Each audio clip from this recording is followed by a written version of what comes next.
नमस्कार, टीवी 9 राजस्थान पर आज की इनसाइड स्टोरी के साथ मैं हूं भविष्य त्यागी। राजस्थान में कांग्रेस लोकसभा चुनावों के लिए प्रत्याशियों को फाइनल करने की नजर में रेडी तो नजर आ रही है, लेकिन कांग्रेस पार्टी के भीतर ही जो हलचल मची हुई है उससे ऐसा लग रहा है कि कांग्रेस पार्टी में कौन किस टीम से खेल रहा है वो आखिर पता नहीं चल पा रहा है। उसको लेकर कंफ्यूजन। अब देखिए, कोटा की सियासत में जिस तरीके से प्रहलाद गुंजल और शांति धारीवाल को लेकर यह कहा जा रहा था कि दो ध्रुव विरोधी साथ में आ गए हैं, अब लोकसभा स्पीकर और बीजेपी के प्रत्याशी ओम बिड़ला साहब को कड़ी टक्कर प्रहलाद गुंजल के साथ मिलकर शांति धारीवाल देंगे। लेकिन आज मंच से जो हुआ उसने उस कंफ्यूजन को दूर कर दिया। एक तरीके से राजस्थानी में जिस तरीके से कहा जाता है कि कढ़ी खराब कर देने वाला काम किया गया है, उसी तरीके से कढ़ी खराब कर दी कांग्रेस पार्टी की शांति धारीवाल ने।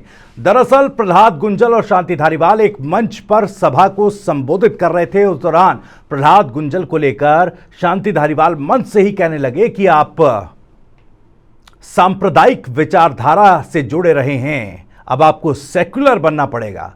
उनके इस बयान पर कांग्रेस प्रत्याशी प्रहलाद गुंजल ने हेजिटेट किया और उठकर शांति धारीवाल को टोकते हुए कहा कि आप बड़े नेता हैं और इस तरह से इस मंच पर यह बात कहते हुए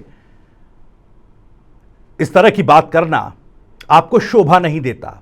जाहिर तौर पर जो ये तलखी भरा संवाद दोनों नेताओं के बीच में हुआ, उससे वो कंफ्यूजन दूर हो गया, जिसमें कहा जा रहा था कि देखिए दोनों नेता साथ आए हैं तो क्या दिल मिले हैं या नहीं मिले हैं। दिल मिलते तो नजर नहीं आए, क्योंकि इसके ठीक बाद जब प्रहलाद गुंजल के बराबर शांति धारीवाल बैठे नजर आए तो वहां से वो प्रहलाद गुंजल को कोट करते हुए अपने कार्यकर्ताओं से कहने लगे, अपने समर्थकों से माइक पर यह कहने लगे कि देखिए जो प्रहलाद गुंजल ने रिवर फ्रंट से लेकर मेरी निजी संपत्तियों में भ्रष्टाचार के जो आरोप इतने सालों में मुझ पर लगाए हैं वो सब बेबुनियाद थे।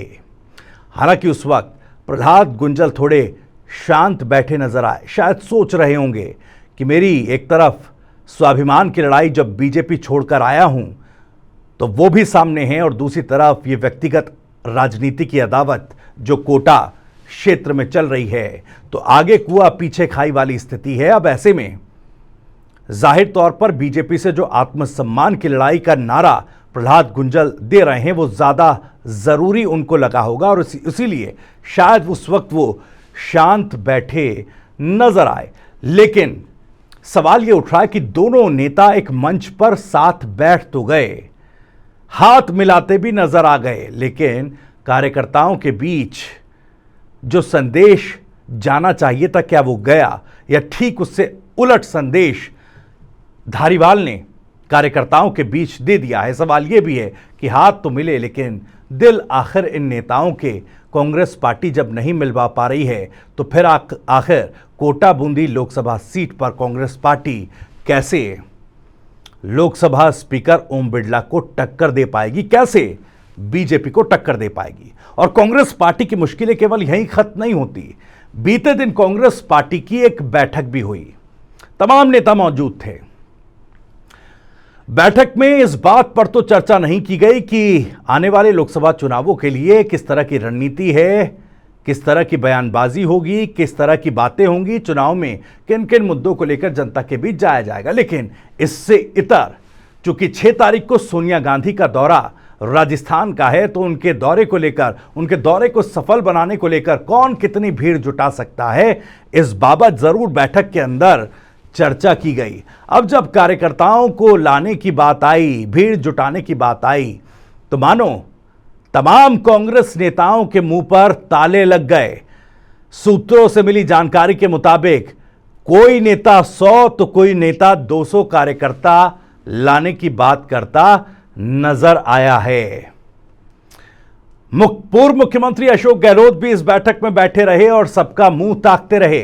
हालांकि कांग्रेस पार्टी के अलग अलग नेता ये पैसे न होने की बात, संसाधन न होने की बात, रिसोर्सेज न होने की बात लगातार कहता नजर आ रहा है। पार्टी में भी ये बातें रखी गई, पार्टी बैठक में भी ये बातें रखी गई कि जब संसाधन नहीं है, जब पैसा नहीं है, तो किस तरीके से चुनाव लड़ा जाएगा और किस तरीके से कार्यकर्ताओं को जुटाया जाएगा।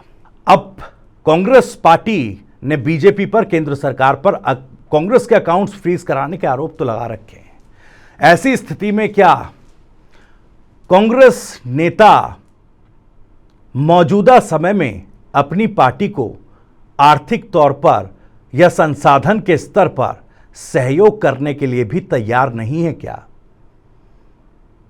तो ऐसी स्थिति में कांग्रेस पार्टी या वो नेता जिन्हें कांग्रेस पार्टी ने इतना कुछ दिया, क्या वो नेता कांग्रेस पार्टी के साथ खड़े नजर नहीं आएंगे?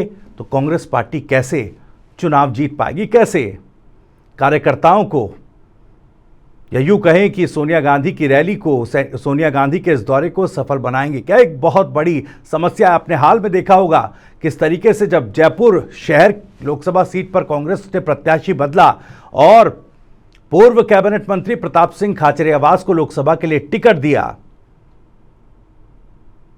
तो प्रताप सिंह खाचरियावास ने भी आर्थिक स्थिति और सामर्थ्य न होने की बात कही। हालांकि वो कह रहे हैं कि भाई चुनाव तो एकजुट होकर लड़ेंगे, लेकिन वो असमर्थता जता रहे हैं। ऐसा लग रहा है कि मानो पहले ही हथियार डालते नजर आ रहे हों। खैर, यह स्थिति कांग्रेस पार्टी के भीतर है। अपने ही नेता हाथ खड़े करते नजर आ रहे हैं और इसमें कई ऐसे नेता हैं जो कांग्रेस की सरकार में मंत्री रहे, कईयों पर हजारों करोड़ के गबन के, घोटालों के आरोप लगे। कांग्रेस की आर्थिक मजबूरी में कोई भी ऐसा नेता कांग्रेस के साथ मजबूती के साथ चलने में तैयार खड़ा नजर नहीं आ रहा है। अब सीटों को लेकर भी कंफ्यूजन है। अब देखिए, कांग्रेस पार्टी बांसवाड़ा 25 में से 24 सीटों पर तो प्रत्याशी उतार चुकी है, लेकिन बांसवाड़ा सीट, यहां पर अभी तक कांग्रेस पार्टी ने ऐलान नहीं किया प्रत्याशी का। इसकी वजह भी हमने आपको बताई थी कि बीएपी के साथ गठबंधन नहीं हो पाया, वो एक मजबूरी रही। अब महेंद्रजीत सिंह मालवीय तो बीजेपी में जाकर टिकट पा चुके हैं, ऐसे में कांग्रेस पार्टी किसको टिकट दे? अब देखिए, वहां पर बीएपी से गठबंधन को लेकर क्या दिक्कत आ रही है, ये आपको समझाते हैं। दरअसल बीएपी से गठबंधन को लेकर कुछ कांग्रेस के स्थानीय नेता बांसवाड़ा में नाखुश हैं। उन्होंने अल्टीमेटम दे दिया है, लेकिन गहलोत साहब चाहते हैं, कांग्रेस पार्टी का शीर्ष नेतृत्व भी चाहता है कि यह गठबंधन हो और गठबंधन के तहत बीएपी का कैंडिडेट ही वहां से चुनाव लड़े। और इसमें बीएपी की तरफ से भी गहलोत साहब को यह कहा जा रहा है कि देखिए, जालौर में आपके बेटे वैभव गहलोत चुनाव लड़ रहे हैं, वहां पर आदिवासी वोट बैंक को लामबंद करेंगे वैभव गहलोत के लिए और उनको जीत हासिल करवाने में पूरी मदद भी करेंगे। लेकिन कांग्रेसियों की अपनी ही नाराजगी, कांग्रेस नेताओं, अपने ही कांग्रेस नेताओं की, स्थानीय कांग्रेस नेताओं की नाराजगी आड़े आ रही है, अड़चन बन रही है और इसीलिए बांसवाड़ा सीट पर अभी तक कंफ्यूजन की स्थिति है। और इसीलिए हम कह रहे हैं कि कांग्रेस पार्टी के भीतर कौन किस तरफ से खेल रहा है, किस पार्टी की तरफ से खेल रहा है, ये समझ नहीं आ रहा और यही सबसे बड़ा सवाल है। और इसी सवाल के साथ इस इनसाइड स्टोरी में इतना ही। अगर आपको ये वीडियो और जानकारी पसंद आई हो तो वीडियो को लाइक करें, ज़्यादा से ज़्यादा शेयर करें। आप भी इस मामले पर कुछ कहना चाहते हैं तो कमेंट बॉक्स आपके लिए खुला हुआ है। अपनी बात, अपना सवाल और अपनी राय कमेंट बॉक्स के जरिए आप हम तक पहुंचा सकते हैं। राजस्थान से जुड़ी और भी तमाम खबरों को सबसे पहले जानने के लिए सब्सक्राइब जरूर कर लीजिए। TV9 राजस्थान। नमस्कार।